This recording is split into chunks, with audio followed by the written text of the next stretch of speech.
Because I am actually talking about emergency services today as well. So I want to talk just a little bit firstly about my life, my journey, my adventures, and how I got to where I am. But fundamentally, what I'm talking about today is not really about me. It's about my experiences, my findings, and my contribution, and also how we can all contribute together as well and just make our lives and the world around us a better place. Can we do that today? Yes? Yeah. Okay. So I'm going to definitely want you to participate because I don't do boring. It's against my religion. Yeah. Okay. So let me just break down a little bit about myself from a young age.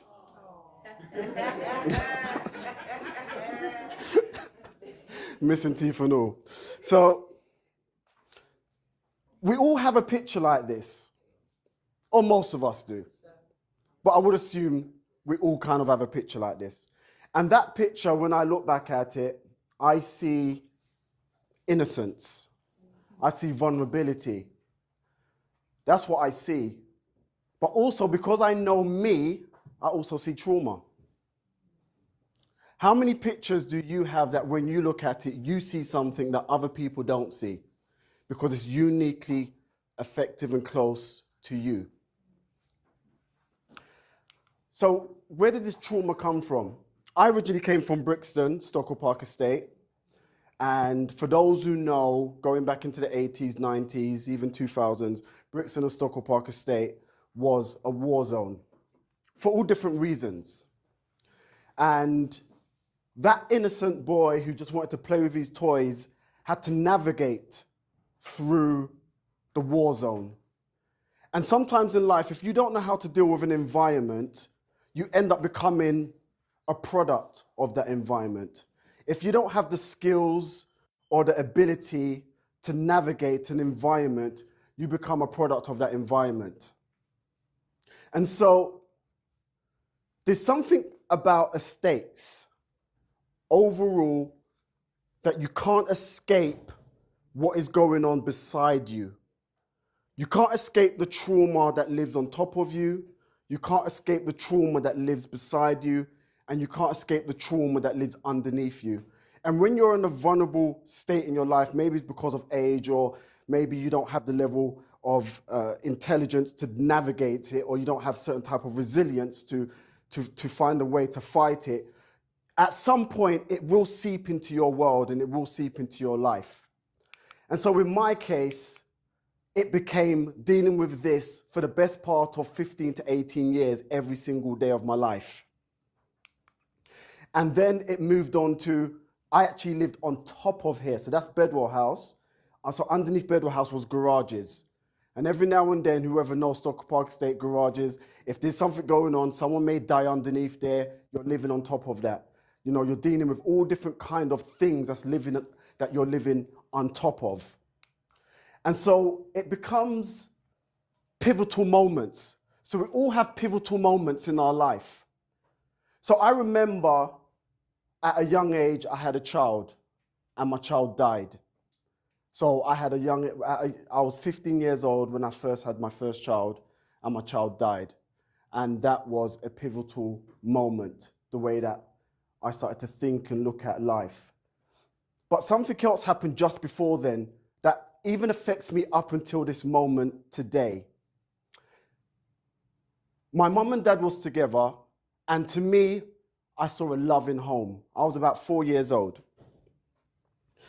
My mum used to work as a nurse at Great Ormond Street Hospital, and my dad used to work as well, but my mum used to do night work. And in the daytime, my dad was the educator. He would teach us. I used to observe him teaching my brothers. And I always used to remember my brother used to sit on my father's lap. And when he was sitting on his lap, I would remember him teaching him words. And I'll be running around and playing, but I was very observant. I was about 4 years old. And I couldn't wait to have that moment with my father. And when my brother got a word wrong, my father would slap him. And I loved it because I wanted that interaction. That was great. And then when it was just almost my time to have those moments, my parents broke up. So my mum still had to continue with her routine, which was sleep in the daytime to go work at night. But there wasn't no educator in the daytime. So what happened to my education? Well, I'll tell you what happened. It was on course to be very, very good to start with, but it's very hard when your siblings, because of jokes, will call you dunce, because you don't know a word that your father once taught them. It's very hard for you to learn certain things when they would say, unless you do this, you read this particular thing, you're not getting no sweets. So there was a lot of that. Do they do it from a malice place? No, just siblings being siblings. But did it affect me? Yes, because the word dunce continued into going into school. So when I was going into school and they said read in front of the class, tell me, what was the first thing that came to my mind? Right. So then what would I do in that moment? What do you think I would do? I would do anything to disrupt the moment because I don't want to be called. Okay. Has that affected you in your life somewhere? The fear of criticism, where it paralyzes you. So with that said, I have all these moments in my life, pivotal moments, just by that word called dunce. It affected me for almost 17 years because it becomes a snowball effect. Because if you play up at school, then what is the school going to say about you? You're a bad child, right? So sometimes in life, when I work with people, the question I ask is this person mad, bad, or sad? My behavior came from sadness, not because I was bad. My behavior came from sadness, not because I was mad. So sometimes we need to understand why people do what they do around us and connected to us. Are they doing it because they're sad? Or are they doing it because they're bad? Or are they doing that because they're mad? It's very important to understand. So then other pivotal moments happened. Throughout the years, up until the age of 20, I was stabbed on 4 different occasions. I died once on an operating table. And then from those years on as well, I've had more siblings die. My brother was shot and killed. I had a sister that died. I then had another brother that died as well. And that's not the countless many other people that passed in my life as well. So you can imagine the different levels of things you've got to deal with, but you haven't gone back to the initial issue, which is I am sad because of what? Because dunce. So I made it my journey. This is when I got cut across my face. I made it my journey and my mission to make sure that, number one, no one's ever going to call me dunce again. Ever. And if they do, I make sure that I've got enough tools in my arsenal to combat that, not just for them, but for myself as well. But there was more that was happening where we came from. I saw most of my friends at the time that I thought were bad were actually sad because there's all these other abuses happening in the households. There was sexual abuse, but what do you know when you're 10 years old and you're seeing your friends act in a certain way and you're saying, boy, I'm bad, you know.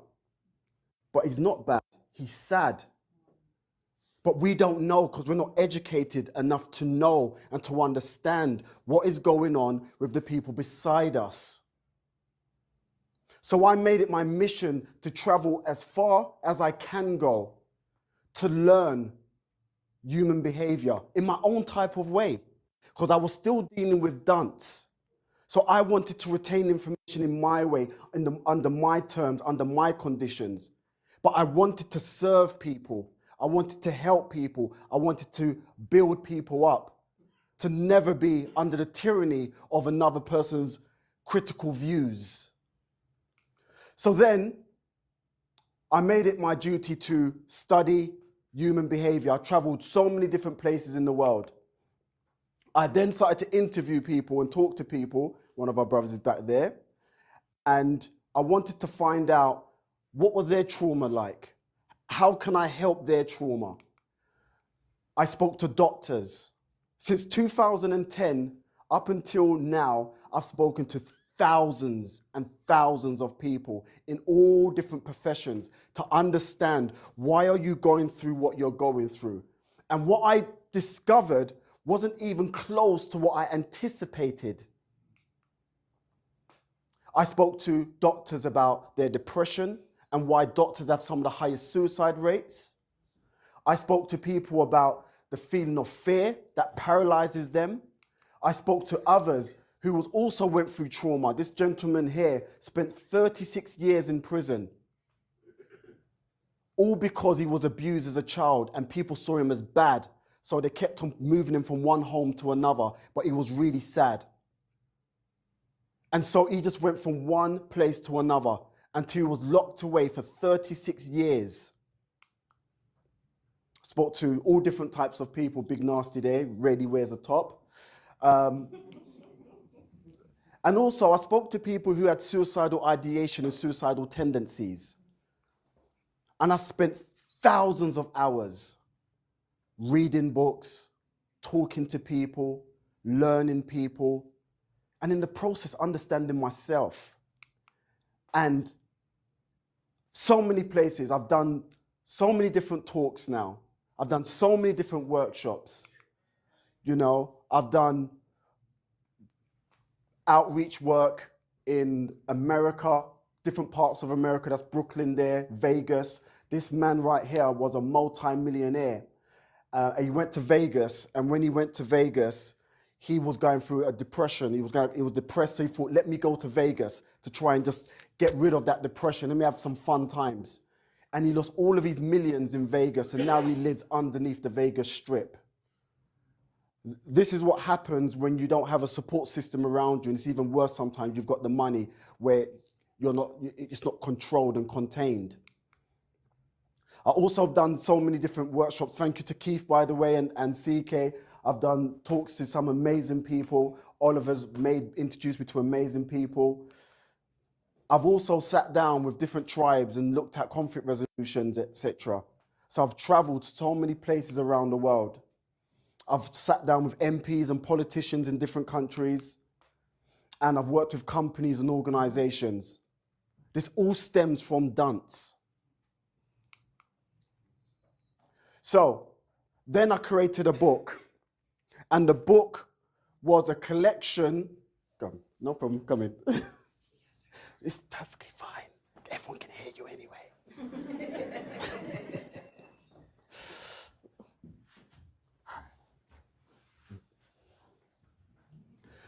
So then I got to the point where I felt like I needed to, I was working with so many people and I was going through burnout. Literally every other day, I was either doing a talk or a workshop, or I was talking to people. And anyone who knows, who works with people that suffers from trauma, if you don't somehow find ways to filter it out, because the transfer of energy, it burns you out after a period of time. So I went through a massive burnout. So when the pandemic came around and it was time for lockdown, I actually celebrated it because it was a moment where I could breathe. And so I wrote this book, and I can imagine most of you seen the book floated around in one form or another. And all different people started to like the book. Tyson Fury. Funny enough, John Lewis reached out. John Lewis doesn't even sell books. And when they found out about the book, they said, please come down and do a book signing. So I said, oh, great, I'll come down for the day. They said, no, we don't want you for a day. We want you for a month. So for a whole month, I was signing books at John Lewis, meeting all different types of doctors, nurses, social workers, and the book has been helping them on such a massive scale. You know, this is me here having my grinning moment. And the queue lining up sometimes just for book signings was absolutely phenomenal. I managed to, all different type of celebrities and stuff started to reach out, and it's just been such a great experience. So, and then BBC reached out to me, and the BBC said, listen, we've seen your book and we've heard about your book. Please come down, we want to interview you. And so there was no plan here. There was just a desire to help build and empower as much people as possible. So, the social worker magazine then said that some of their social workers was reading the book and they identified what was going on with them as social workers. And they said it's helped their social workers so much that they featured the book twice in their social workers magazine that goes out to all their social workers. And they actually put me on the front cover for one of them to just celebrate and say thank you for looking out for the social workers, because as they stated here, who really helps the helpline when the helpline needs help. And just finally, just talking about that, these are the occupations. So do you identify any of these occupations at all? These are the occupations according to the CDC, the NIH, the NHS, and other organizations alongside my personal research as well. There were all these different type of occupations that have high stress rate. There's also occupations there that have high depression rates. Does anyone recognize any of their occupations there at all? Hands up. Anyone recognize? Yeah? You recognize? You recognize? Okay. And then, which was the first one that I actually came across, which was very, very interesting, it was occupations that had the highest suicide rates. And surgeons and doctors were pretty much at the top. And I talk about it in the book as well. And what was very interesting is where we come from in Brixton, people acquainted titles to happiness and success. But actually, when I went out into the world, it was the titles that was causing people to have high depression rates. It was very, very interesting, because when you're a surgeon, you're led by your title. No one cares about how you feel. People want to know you want to get the work done. And there was something that was very interesting that I came across in America. Surgeons, if they would share, and anesthetists as well, if they would share that they are going through some form of trauma, they could lose their license. So what they then used to do is go from one state to another, paying for therapy. But they would never share the fact that they were the ones that's going through therapy. So they would suffer in silence to the point of suicide. So what's more important to you? Your title, or the fact that you're a living individual who needs to connect with people, who needs to love, and needs to be understood?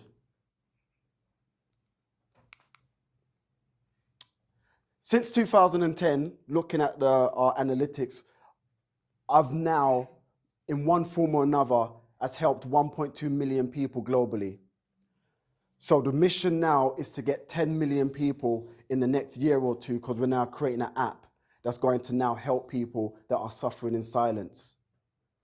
Because once upon a time, I was that young boy that was suffering in silence. Okay, enough about me. Let's talk about us. Or more like you. Or someone you know, someone you care about, someone you love. I'm going to just put on something, just some music, just for 30 seconds or so. And I just want you to just have a moment, close your eyes, and I want you to think about how you've been feeling in the last 6 months or so. And it could just be, and I'm not talking about that one feeling or that one emotion, I'm talking about something that's been reoccurring over and over again. Maybe it came from 20 years ago and it just keeps on revisiting you. So just for about 30 seconds, I want you to just close your eyes and just observe how you've been feeling. I'll just play something in the background while you do so. Okay, so why did I ask you that?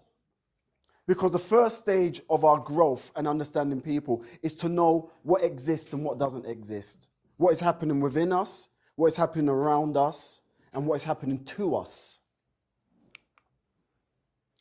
This part here is a bit challenging for me because there's different religions here. Some people are non-believers. So I do understand the complexity when it comes to people's beliefs. I believe in God. I believe in Jesus Christ. That's who I believe in. This is my belief, and it's personal to me, and I enjoy it, and I love it, and I live there. So let's call higher power. Yeah? So here's my contribution. Here's my belief. I believe that there's a higher source, a higher power. And that source, we all derive from, we all come from this source. I call that source God for me. I also believe that we're all made out of atoms. Well, it doesn't need to be my belief. We're all made out of atoms. Everything is made out of atoms. So I believe that higher power is atoms. I believe we all come from that overall. And inside of an atom, you have protons, you have neutrons, and you have electrons. And there's other constituents as well. There's photons, and you could talk about quarks and all of that overall. And when you go down the path of a proton state, when I'm talking and working with people, I started to see that there was people that had that belief system and they lived in that way. They had a spiritual consciousness of love. And I call it a consciousness because they normally say in life, you cannot love someone until you love yourself. Have you heard that saying before? Say yes. Yes. Okay. So where does that come from? Because we have two loves now, right? One in capital letters and a lowercase love. So how can you be in this place of love if you're not in that place of love? But furthermore, how can you be in a place of happiness, passion, or joy if it doesn't come from this place here? Do you understand what I'm saying? Does that make sense? No? Yes? Okay. But something interesting. So when I was talking to people and I was interviewing people and I was observing people and observing my life, over the course of 13, 14 years, I started to see that people were controlled by this air. Did I just press something I should have never pressed? Okay, let's get it back. Let's see if we can get this one back. Oops. Okay, let's see what's going on here.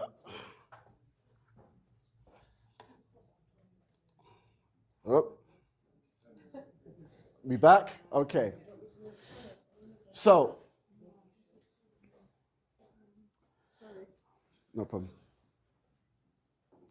So what I realized controlled people more than anything was entities. And the reason why I didn't call them consciousness, because they were entities. Just like I had that entity. It entered via another person.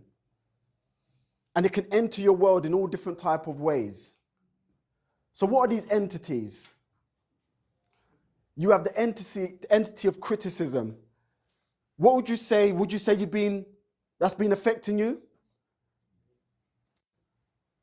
The fear of being criticized? Yes? Put your hand up, let me see, please. Would you say that the fear of criticized came from one of those feelings or emotions that you just... Okay. So there's a possibility that the fear of criticism or the fear of judgment came from what you've been feeling. You would say that, yeah?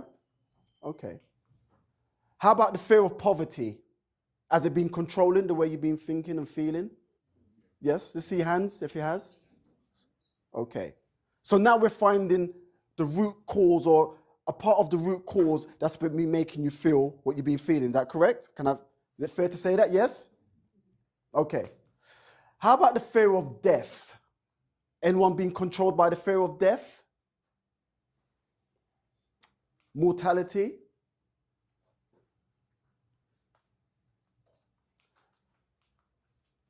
How about the fear of losing a loved one? Every day I look at my mother, 84 years old, my heart beats just that bit more. Because I know what is inevitable. So that feeling every day comes, the fear of losing a loved one.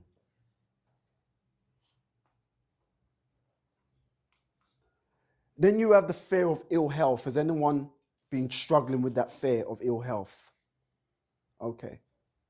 Would you say that these fears so far has contributed to how you've been feeling daily? Yes or no? Okay, so now we're finding out what's going on, right? And where that's coming from. How about the fear of success? I had a massive fear of success. And the fear of success I had was the fear of being exposed for dunce. So then there will be self-sabotaging happening. Who's been self-sabotaging in the last 6 months to a year at least? Look at that, look around, you see that?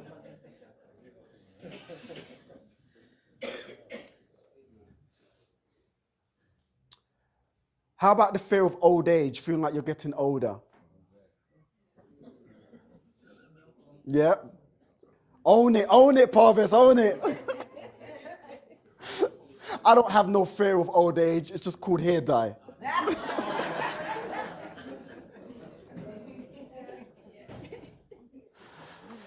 And then you have the fear of failure. Who's been fearing the fear of failure? The fear of failure is connected to so much. Maybe losing a loved one. Maybe your partner would never love you if you lose, not win. Maybe people see you as a failure within your culture. You can see a lot of times culturally where the fear of failure really controls people. In Japan at the moment, I'm reading studies about young Chinese pupils committing suicide because they're not meeting the expectations of their family. How sad is that? The fear of failure sometimes within a culture destroys a whole culture or a generation because of it. And if you look, the writing in the background, these are kind of people that enter these types of fears into your world. I remember I had a school teacher in a school called Michael Ramsey. Her name was either, see, when you have trauma, you tend to block it out. I'm trying to remember the name. So her name was either Miss Evans. Oh.